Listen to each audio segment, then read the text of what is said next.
Le cheval plaît beaucoup, C'est un vecteur de communication extraordinaire. Avant d'être un cavalier, c'était important d'être un horseman. Always put the horse before the personal ambitions. Vraiment un cheval incroyable. Voilà quelqu'un qui est champion olympique et qui n'est pas ordinaire. Se remettre en question et de se servir des défaites pour être meilleur après. Ce feeling, je l'ai eu directement avec Caleb. On fait du haut niveau, il y a le côté financier, c'est comme ça. Aller en compétition parce qu'il est bon, pas parce qu'il paye une table. Moi, je veux pas courir mes chevaux pour l'argent. If you can do it in a way that doesn't take too much out of your horses. Quand on voit l'évolution en 10 ans de temps, qu'est-ce que ça va être dans 10 ans ? Pouvoir motiver les jeunes à aller au bout de leurs rêves. Forme de très très bons compétiteurs.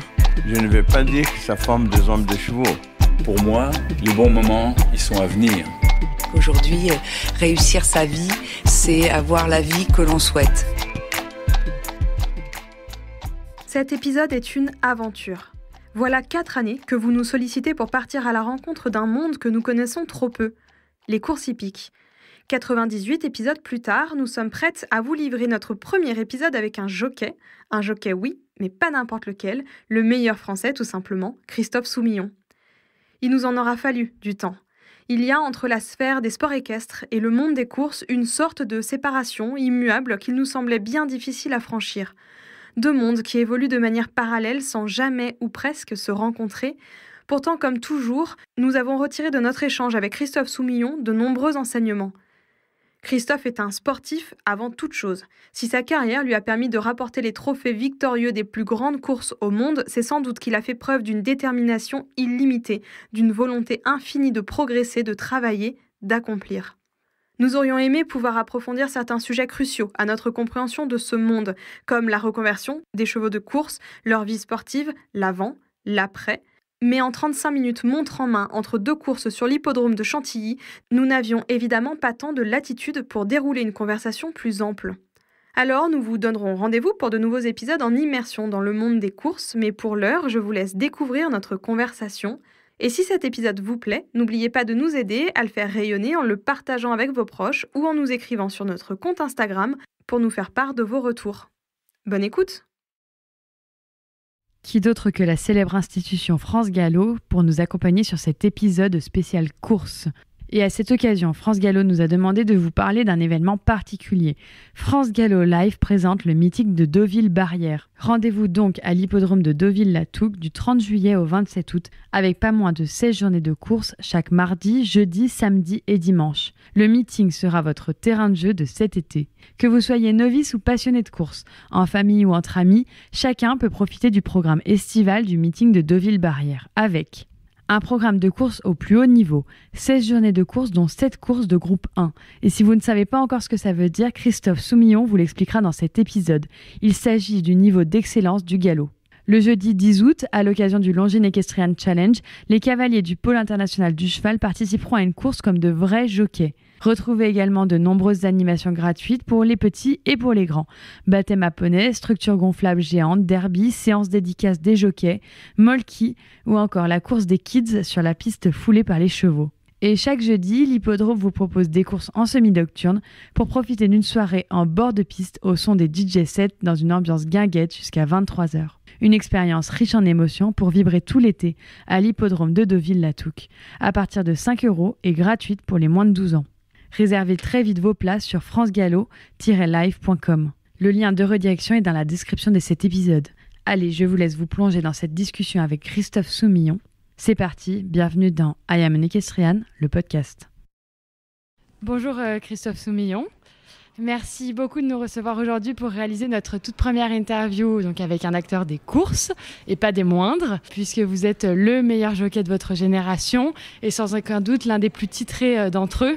On est littéralement entre 2 courses à Chantilly et on est vraiment reconnaissant que vous ayez pris le temps pour nous. Je vais revenir très rapidement sur votre palmarès. Après votre formation à l'école des courses hippiques à la FASEC de Gouvieux, près de Chantilly, vous remportez vos premiers succès. En 98, vous êtes auréolé déjà de 11 victoires. Vous recevez l'étrier d'or, qui est la récompense réservée aux apprentis jockeys.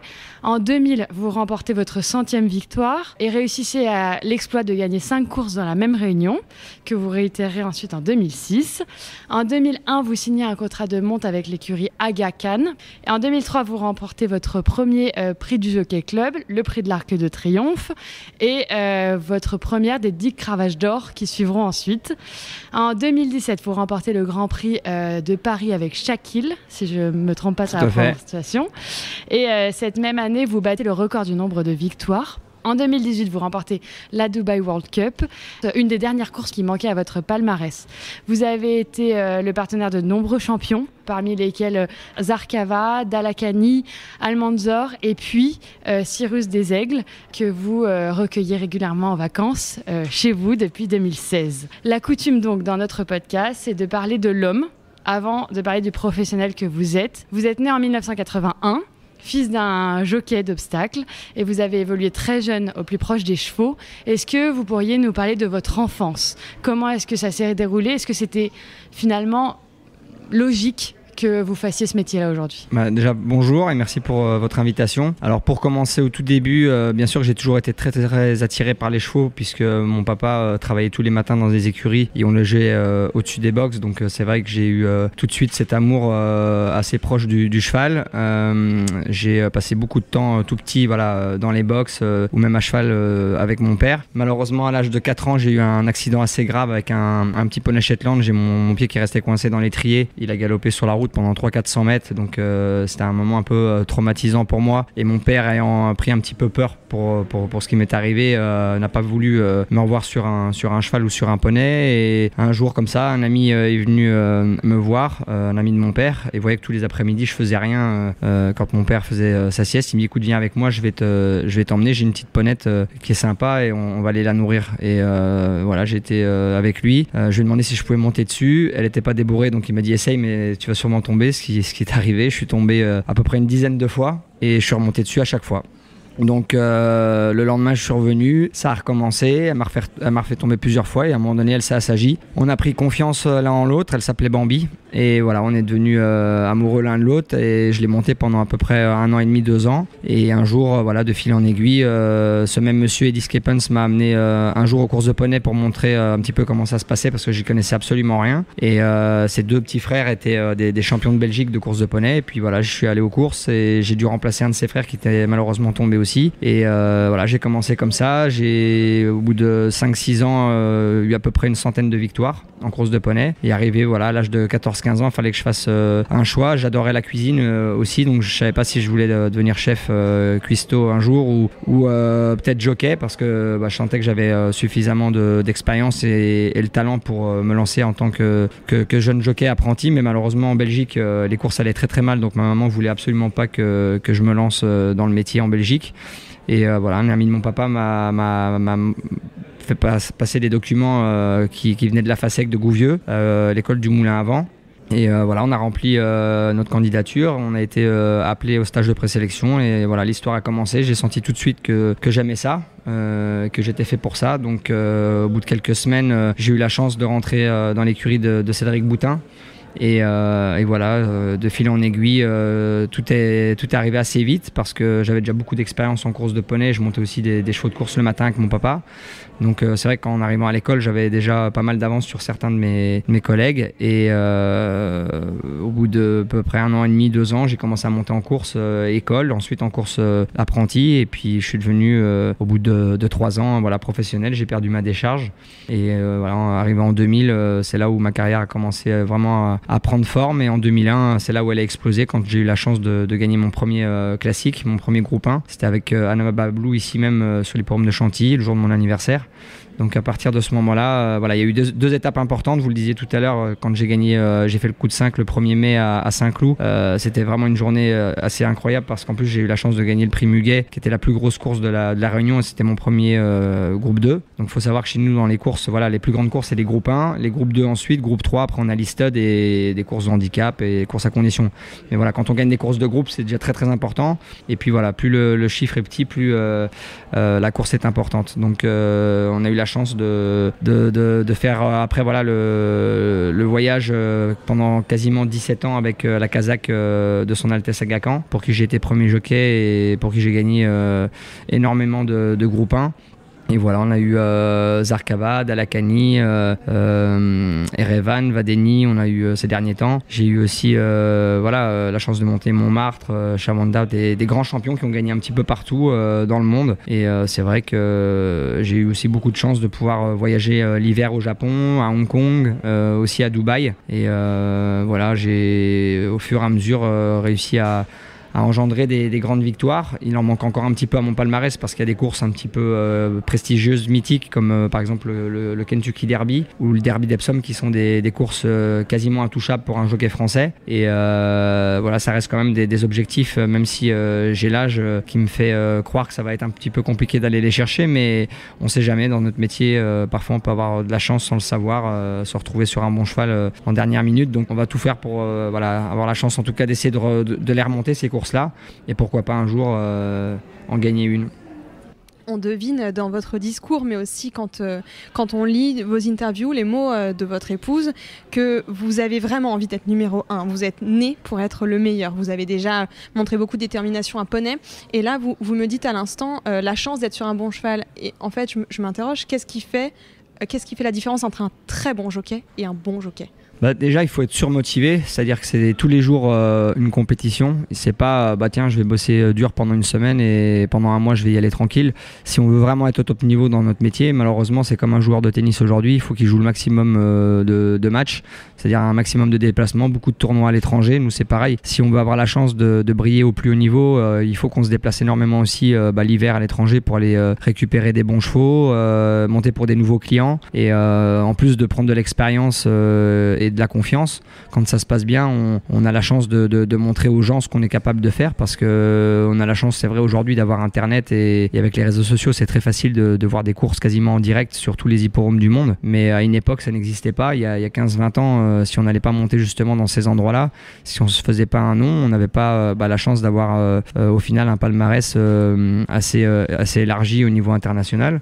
Et c'est clair que nous, dans notre métier, il y a souvent des hauts et des bas, parce qu'on ne peut pas être en pleine forme et motivé tout le temps, surtout quand on monte plus de 1500 courses par an. Ça, c'est ce qui m'arrive quand vraiment je fais des grosses années. Mais c'est sûr qu'on fait un métier où on ne regarde pas la montre et on ne cherche pas à savoir si on est bien ou pas bien. On se lève tous les matins, même si parfois c'est très dur. C'est un petit peu comme aujourd'hui quand on voit le Tour de France. Il y a des cyclistes qui sont amenés à essayer de gagner une étape ou même remporter des maillots ou la victoire finale, mais on sait que tous les jours il peut arriver n'importe quoi, une chute, le lendemain on peut quand même espérer partir dans une échappée et gagner. Nous c'est pareil dans notre métier, on arrive aux courses tous les jours avec une certaine espérance, parce que on a quasiment une fois ou deux par jour la chance de monter des chevaux qu'on n'a jamais pu monter avant, et dans ces chevaux là de temps en temps on tombe sur un futur champion. Alors ça arrive rarement, hein. Il faut à peu près 1000 montes pour tomber sur un super cheval, mais ça c'est les statistiques plus ou moins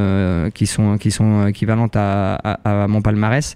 Mais j'ai eu la chance de monter plus de 110 groupe 1, de victoires de groupe 1 dans le monde, et c'est surtout grâce aux chevaux, parce que faut pas l'oublier, on a beau être inspiré et en vouloir, si on monte pas le meilleur cheval de la course, déjà c'est compliqué de s'imaginer se déplacer et de gagner. Mais voilà, avec le temps on progresse de toute manière, parce que quand on est jeune on pense beaucoup au physique et à se préparer très fort au niveau cardio et autres, mais avec le temps j'ai appris à gérer aussi mon corps, mon poids, parce qu'il ne faut pas oublier qu'on a quand même nous un barème de poids qui est assez strict, dans lequel on doit essayer de se placer. Moi par exemple c'est entre 54,5 et 56 kg toute l'année, et c'est clair qu'avec mes 1m73 ça n'a pas toujours été facile, surtout vers l'âge de 22-23 ans, quand on a le corps qui se développe. Et aujourd'hui on a un petit peu le souci, nous dans le vestiaire on a beaucoup de jeunes jockeys qui sont d'une taille encore supérieure à la mienne, et quand on voit qu'ils doivent faire le même poids que nous à l'époque, on sait que c'est compliqué, parce que chaque centimètre ça fait des kilos en plus. Mais on fait vraiment un métier de passion dans lequel si on veut être numéro 1, on n'a pas le choix, il faut tous les jours se remettre en question et monter course après course, parce que ça peut arriver que dans une réunion les 5 premières courses se passent pas bien, on peut être déçu par les résultats et le comportement de certains chevaux, et puis finalement on va peut-être des fois gagner les 2 dernières qu'on monte, donc on sait jamais vraiment ce qui peut se passer. C'est pour ça qu'il faut être concentré, et pareil qu'un joueur de tennis, s'accrocher sur chaque point, chaque jeu, chaque set, et c'est comme ça qu'on parvient à gagner voilà, des courses, se faire un nom et après avoir la chance, parce que plus on gagne de courses, plus on est vu, plus on est demandé. Donc après, il faut être au bon endroit au bon moment. On vous l'a dit, donc nous on vient uniquement d'ailleurs du concours hippique et notre audience est beaucoup plus axée sur le concours hippique. Donc on a essayé de poser des questions qui permettent aussi à nos auditeurs de mieux comprendre sans qu'on soit trop dans la technique. Il y a une question qu'on a l'habitude de poser très souvent, c'est de savoir si la personne en face de nous et surtout comment est-ce que la personne définirait ce qu'est un homme de cheval. Alors la grande différence entre les courses et chez nous, c'est justement ce que vous avez dit, c'est que les cavaliers qui montent au meilleur niveau ou même à un niveau plus classique, connaissent leurs chevaux. Ils les montent, ils les travaillent régulièrement toute l'année, etc. Pour arriver sur un certain objectif. Il vous arrive tous les jours ou régulièrement, j'imagine, de monter des chevaux que vous ne connaissez pas du tout. Est-ce que vous pouvez nous parler de la relation d'un jockey avec les chevaux ? Voilà, comment est-ce qu'on peut la décrire et la définir par rapport forcément aux cavaliers plus classiques ? Nous, en fait, quand on arrive dans un rond de présentation, on arrive un petit peu comme une sorte de chuchoteur ou un ostéopathe équin. C'est-à-dire qu'on arrive et on essaie tout de suite de tester, voir un petit peu ce qui va sur le cheval ou ce qui ne va pas. Chaque cheval a un comportement différent, surtout quand ils débutent. C'est toujours assez impressionnant pour eux quand ils arrivent en compétition pour la première fois. Donc il y a des chevaux qui peuvent être très stressés, d'autres un peu plus peureux. Et c'est à nous justement déjà en arrivant de se présenter et de voir un petit peu comment ils réagissent parce qu'ils peuvent parfois avoir peur du public, des autres chevaux dans le rond qui bougent un petit peu. Et c'est vrai que de voir un Gugus avec un pantalon blanc et une casaque colorée arriver comme ça, parfois ça peut être impressionnant et certains peuvent même mal réagir, ça peut être assez dangereux. Donc il faut vraiment arriver et déjà tester. Et une fois qu'on a pris la première mise en confiance avec le cheval et qu'on monte dessus, là déjà voilà, avec les jambes, avec les mains, avec l'équilibre, on arrive déjà un petit peu à jauger ce que le cheval peut faire ou pas. Moi, je pense qu'un homme de cheval et un bon cavalier, c'est celui qui va s'adapter quasiment à tous les chevaux et qui, au bout de quelques minutes, va faire comprendre au cheval qui il est. Et c'est après de l'amener sur ce que le cavalier aime faire. Tout ça se fait bien sûr dans le calme et avec une certaine technique. Et plus on a l'habitude de faire, je pense, moi, c'est ce qui m'a vraiment servi, c'est de faire des disciplines équestres différentes. Moi, je sais que j'ai appris beaucoup de choses en faisant un peu de reining, en montant aussi des chevaux de CSO. J'ai fait beaucoup de randonnées aussi avec mes chevaux. J'ai fait du trot, de l'obstacle. Et je pense que chaque discipline, même le polo par exemple, ça apprend certaines façons de se poser sur le cheval et de se servir de certaines choses qu'on ne ferait pas nous par exemple dans le galop. C'est vrai que l'équilibre on le travaille assez peu finalement et avec le temps en ayant justement eu des codes qu'on a appris sur d'autres disciplines, ça nous permet derrière de même progresser dans notre métier et d'essayer de parvenir à quelque chose encore de plus fin. Ce qui n'est pas toujours facile parce que nous c'est vrai qu'on nous demande souvent sur certaines courses de partir très vite et on n'a pas le temps vraiment de mettre les choses en place, mais sur certaines courses où des fois on court sur des hippodromes de petite surface avec beaucoup de tournants, on peut parfois apprendre aux chevaux à bien changer de jambes, à se soulager, à bien respirer, et ça c'est des longueurs qu'on peut gagner dans un parcours et qui peuvent permettre parfois d'avoir un cheval qui a une 3-4e chance et de gagner des courses. Donc c'est ce qui est assez passionnant dans notre métier, c'est qu'on en apprend tous les jours. Et puis c'est toujours intéressant de discuter avec des gens d'autres disciplines parce que chacun a son avis, son œil, et je pense qu'à force de monter beaucoup et voilà d'essayer, on parvient toujours à s'améliorer. On l'a dit en préambule de cet épisode, on vient pas du tout de ce monde-là, mais on fait nos devoirs. On essaye vraiment d'avoir des informations et de pouvoir apporter de la profondeur à l'épisode, et c'est ce qu'on a fait ce matin. On a, sur la route, mis un petit message à Thierry Rosier, qui, pour l'info, était le premier épisode qu'on a enregistré dans ce podcast, il y a 3 ans maintenant. Et on lui a fait savoir qu'on allait enregistrer un épisode avec Christophe Soumillon, le premier épisode pour Le Monde de la course, et on lui a demandé s'il avait une anecdote à nous donner ou une information. Et effectivement, il y en a une. Thierry nous expliquait que vous aviez traversé à une certaine période de votre carrière un passage à vide, un passage de doute, et que votre manager l'avait contacté pour voir si vous pouviez justement travailler ensemble et essayer d'échanger sur des points de technique, sur des points de pédagogique. Et c'est la première fois que j'entends parler d'une sorte de collaboration entre le sport équestre classique et le monde de la course. Est-ce que vous pensez que les deux peuvent vraiment se nourrir et s'apporter mutuellement quelque chose ? Bien sûr, je pense que dans n'importe quel sport, parce que même si pour certains on n'est pas considéré encore comme un sport, on s'entraîne tous les jours comme des vrais sportifs, et c'est clair que voilà, il faut absolument avoir des informations parfois qu'on n'a pas instinctivement. Il est clair que voilà, d'avoir de l'aide de temps en temps, nous conseiller sur certaines choses, parce qu'on se croit toujours assez fort et on pense toujours pouvoir surmonter toutes les épreuves seul, mais c'est vrai que quand on est bien entouré et quand on a les gens autour de soi qui vous mettent en bonne disposition pour affronter des moments un petit peu compliqués, ça permet voilà, de traverser les orages d'une manière un peu plus limpide et de ressortir la tête de l'eau d'une meilleure façon et de repartir. Moi j'ai eu des coups durs dans ma carrière au moins 4 ou 5 fois. Ça m'a jamais empêché de continuer à y croire et d'avoir envie de continuer de reconquérir le cœur des propriétaires et des entraîneurs pour qui je travaillais. Mais ça fait partie de notre job. De toute manière, on peut pas toujours être au top. Ça c'est sûr. Il y a des fois des blessures, il y a des fois des ruptures entre hommes, et c'est toujours compliqué de penser qu'on peut toujours être bien avec tout le monde, surtout dans un métier où on fait de la compétition au quotidien, et ça peut de temps en temps créer des frictions. Souvent dans des périodes de méforme, quand des chevaux ne courent pas spécialement bien dans une écurie, ce qui peut arriver, eh bien, il faut toujours que ce soit quelqu'un qui prenne, et ça peut arriver parfois que le jockey serve un petit peu de fusible. Donc mentalement il faut être très fort, il faut être très bien entouré comme je vous le dis, mais c'est vrai que je vois moi des fois des ex-champions que ce soit des boxeurs, des pilotes de Formule 1 ou même des skieurs qui vont des fois dans des vestiaires encourager une équipe de foot avant un match ou pendant un stage, et je pense que l'expérience de chacun c'est toujours important, et c'est pour ça que moi aussi je lis beaucoup de livres sur des grands sportifs, parce que je pense que dans les autobiographies, quand les gens les écrivent sincèrement avec leur cœur, ils expliquent un petit peu leur période de doute dans lequel ils ont dû faire face à pas mal de choses compliquées à vivre, et ça permet finalement de se rendre compte que tout le monde est humain, et que malgré des fois derrière une carapace qu'on peut avoir via les médias aujourd'hui ou à la télé, on se rend compte que derrière il y a une personne qui vit, il y a un cœur qui bat, et il y a des émotions, et que parfois c'est difficile, tout ne peut pas fonctionner correctement. Il faut aussi pas oublier qu'on lit une vie de famille importante. Moi j'ai 3 enfants, on est mariés avec ma femme depuis bientôt, ça va bientôt faire 20 ans, donc je vous dis, tout va vite. Et on doit tout joindre tout en voulant être le meilleur compétiteur possible, donc c'est pas toujours facile, mais voilà, moi je souhaite surtout finir en beauté, c'est mon objectif principal.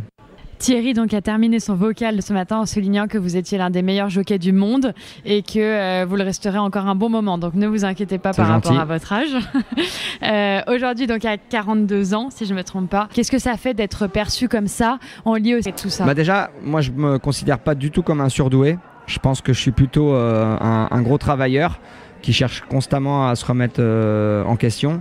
Je suis pas arrivé dans le métier en tant que génie, et d'ailleurs je trouve que ça peut être parfois un peu péjoratif, parce que ça veut dire qu'on a été très gâté par la nature, et que derrière on n'a pas besoin spécialement de travailler beaucoup pour rester au niveau, et moi c'est pas du tout mon cas. Donc moi je suis fier justement d'avoir pu montrer à mon entourage, à ma famille et maintenant à mes enfants, que malgré des moments difficiles parfois, il faut continuer à se lever le matin, se retrousser les manches et retourner au combat, que rien n'est fini tant qu'on est là, et qu'on a l'amour et la passion de notre métier, on est capable de surmonter n'importe quel défi, et ça je pense que c'est la chose la plus importante que j'ai réussi à amener et à prouver à mes proches, c'est de ne jamais abdiquer et de croire en soi quoi qu'il arrive.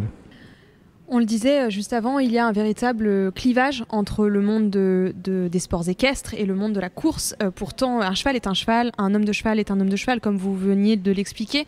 Est-ce que vous pensez, comment est-ce que déjà vous expliqueriez ce clivage qu'il y a, ce fait qu'il y a 2 mondes presque parallèles qui ont du mal à se rencontrer ? Et est-ce que, in fine, vous pensez que les courses pourraient ou devraient avoir leur place dans un format championnat type Jeux équestres mondiaux ou championnat olympique ? Alors aujourd'hui, Jeux olympiques ça va être compliqué parce qu'il y a trop de problèmes d'enjeux et autres, mais c'est sûr que tout ce qui est au niveau championnat du monde, il y en a organisé dans certains pays. On a des compétitions internationales qui opposent les meilleurs jockeys du monde, donc ça on l'a, et je pense qu'on peut faire encore mieux, c'est certain.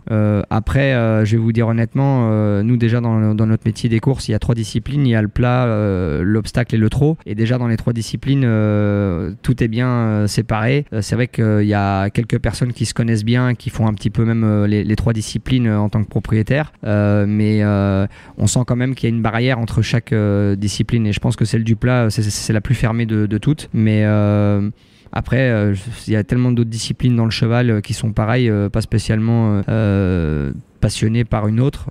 Chacun a besoin de faire son truc. Il y a des gens qui adorent faire de la moto, d'autres qui préfèrent faire de la voiture. C'est comme ça, hein. Il y en a qui adorent le football, d'autres c'est le rugby. Je pense que c'est bien justement d'avoir des disciplines et des passions différentes, mais c'est sûr que de connaître des gens, et surtout les gens qui ont de la qualité, qui sont des grands professionnels et qui sont passionnés, si on peut avoir la chance de bien s'entendre avec eux et d'échanger des choses, ça peut être que bénéfique pour tout le monde du cheval en fait. Mais c'est clair que les courses, comme je vous dis, on a tellement de courses tout le temps que nous on n'a pas trop le temps on n'a pas le temps de pouvoir ressortir de ce milieu et de se passionner à faire d'autres choses. Moi j'ai la chance de le faire un petit peu en ce moment parce que je m'occupe pas mal de jeunes cavaliers maintenant et de poneys, mais j'essaie de transmettre énormément de choses, et pour cela je suis obligé de monter un petit peu moins en ce moment, et c'est juste un petit passage de transition actuellement, mais je sais que si je veux revenir au niveau un jour, il va falloir que je me retrousse les manches une fois de plus, et que je retourne quasiment tous les jours monter 6, 7, 8 courses, et je sais que ça va être fatigant et dur physiquement, mais de toute manière je sais à quoi m'attendre puisque je l'ai déjà fait assez souvent. Mais bon, tous les métiers du cheval moi me passionnent, et je trouve que de toute façon voilà, dans chaque discipline il y a du bon et il y a du pour et du contre, pardon, mais c'est comme ça. Il y a un sujet par contre où on se rencontre, hein, quelles que soient les disciplines, quelles que soient les activités, qui n'est pas des plus positifs, mais c'est forcément toutes les pensées, les tendances animalistes auxquelles on fait face de plus en plus et de manière très très importante, et aussi dans le milieu des courses. Est-ce que vous pouvez nous en parler, vous, de votre œil de l'intérieur? Est-ce qu'il y a eu déjà des évolutions? Est-ce que vous pensez qu'il devrait y en avoir de nouvelles? On sait qu'il y a notamment eu des modifications récentes sur l'usage de la cravache, notamment pendant les courses. Écoutez, moi je trouve que c'est très très important qu'on fasse le maximum possible pour montrer aux gens qu'on fait tout pour que l'animal ait une vie la plus saine possible et la moins douloureuse, parce que malheureusement ce sont des sportifs de haut niveau comme n'importe quel athlète. Des fois une petite blessure ça peut arriver, mais c'est quand même des chevaux qui sont nés depuis des siècles, ils sont faits pour galoper, ils adorent ça, on peut les lâcher que ce soit à la plage ou dans un pré, on sait qu'ils adorent galoper. Nous on essaie juste de les entretenir et de les amener au plus haut niveau pour les compétitions. Mais moi ce que j'aime aujourd'hui c'est de voir que voilà, au-delà des pistes, aujourd'hui demande à beaucoup de propriétaires justement quand ils investissent sur des chevaux aux ventes et autres, c'est de retransmettre une partie de cet argent pour subvenir aux chevaux une fois qu'ils arrivent à la retraite. Et moi je pense que la seconde vie du cheval de course elle est hyper importante, parce que voilà, on peut les ramener dans une autre discipline et montrer aussi aux gens que le pur sang est une super race et un cheval bien équilibré, que ce soit physiquement et mentalement. Et derrière oui, nous maintenant on fait beaucoup de choses avec Race & Care, on fait très attention au bien-être animal. Dès qu'il fait très chaud, on décale les courses le soir ou plutôt le matin. Vous pouvez voir aujourd'hui il y a des brumisateurs sur tous les hippodromes, on arrose les chevaux même aux boîtes, on fait attention. Le bâton très important, parce que c'est vrai que la cravache à l'époque c'était un petit peu considéré comme une arme pour certaines personnes, et je peux le comprendre. Maintenant on monte avec des bâtons qui font plus du tout mal aux chevaux et qui sont en mousse, et on est passé d'à peu près 10 coups de bâton il y a une dizaine d'années. Aujourd'hui on est à 4 et je pense qu'on va bientôt redescendre encore, et je pense que c'est tout à fait normal que on montre aussi de notre côté qu'on n'est pas là pour faire peur et faire mal aux chevaux. On est là au contraire pour leur donner la plus belle carrière qu'ils puissent avoir et le durer le plus longtemps possible. Mais voilà, toutes ces choses-là se font au fur et à mesure. De toute manière, on sait qu'on ne fera jamais que des heureux. Il y aura toujours des gens qui seront là pour se plaindre de quoi que ce soit. Mais nous, en tout cas, monter à cheval, pour nous, c'est une passion. Moi, je le fais quasiment tous les jours en me faisant plaisir, avec des chevaux à la maison, des chevaux à la retraite et aussi des poneys. Mais je le fais parce que j'aime ça et que je suis passionné. vous arrivez à nourrir, malgré le fait que certains chevaux sont vraiment de passage très éphémère dans votre vie, vous arrivez vraiment à nourrir cette relation aussi au cheval et à vous en retirer quelque chose à titre personnel. Nous, les chevaux, en fait, c'est un peu comme avec les êtres humains. On peut avoir un coup de foudre. Il y a des chevaux avec lesquels on s'entend formidablement bien, avec qui on passe des super moments. Même si c'est des fois des chevaux d'handicap qui n'ont pas besoin de gagner des très grandes courses, mais il y a des chevaux avec lesquels j'ai eu des grosses affinités. Et souvent, si les propriétaires veulent s'en séparer en fin de carrière, moi j'ai la chance et les moyens de pouvoir en recruter chez moi, parce que tous les jockeys ne peuvent pas faire. Mais j'ai déjà recruté plus de 5-6 chevaux chez moi et ils finissent leur vie avec tout ce qu'il faut pour les emmener jusqu'au bout en étant remerciés par rapport à tout ce qu'ils m'ont donné à moi, en tout cas durant ma carrière de jockey avec eux sur la piste. Dans une autre interview, on a lu sur vous, Christophe Soumillon a déjà tout connu, la gloire et les épreuves, l'amour, les blessures, les défaites qui rendent plus fort et les victoires qui repoussent les limites. Mais il n'a pas fini de se lancer à la conquête de ses rêves d'enfance. Est-ce que vous pouvez justement nous parler de ces échecs, de ces défaites qui ont fait que ça a été beaucoup plus formateur pour vous et que vous avez réussi à en forger votre carrière? Moi, je pense que de toute manière, c'est plus dans la défaite qu'on apprend que dans la victoire, parce qu'avec l'euphorie, après une grande victoire, on pense que tout était normal et on ne va pas aller rechercher. On sait pourquoi on a gagné parfois, mais c'est pas ce qui nous fait nous remettre en avant. Moi, c'est sûr que j'ai eu des pertes de contrat, j'ai perdu des bons chevaux. Des fois, j'ai été battu dans des grandes courses avec des chevaux qui auraient dû gagner.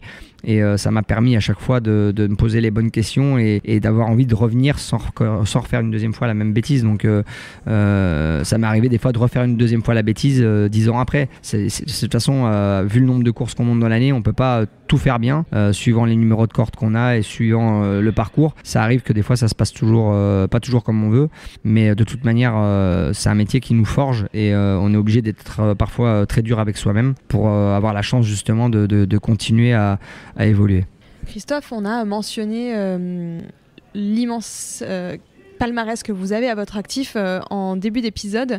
Vous le disiez, vous êtes dans un sport où l'âge va quand même avoir son mot à dire quelque part sur la suite de votre carrière. Comment est-ce que vous envisagez l'après-course, moi, il y a quelques années, je pensais que j'allais arrêter, sortir du métier et me lancer dans autre chose. Je suis tombé fou amoureux de ce que je fais en ce moment, de donner des coups de main à plein de jeunes enfants qui n'ont pas les moyens de monter des poneys et faire des courses. Donc là, je suis en train de former pas mal de poneys et mes enfants aussi, parce que mon petit dernier qui a 6 ans, Robin, il s'est mis à vouloir faire des courses de poneys, donc je me suis lancé là-dedans et ça prend super bien et du coup de fil en aiguille je suis passé de 2-3 poneys à maintenant bientôt 20 donc et j'ai le projet plus tard de justement d'ouvrir une académie et de vouloir développer pour les plus jeunes justement la transmission et la passion pour devenir des futurs grands cavaliers. Ce sera pas que pour être jockey parce que je pense qu'on peut apprendre dans plein de disciplines et je pense que les enfants comme les poneys n'ont pas besoin de faire que de la course tout le temps pour s'améliorer et être bien dans leur tête.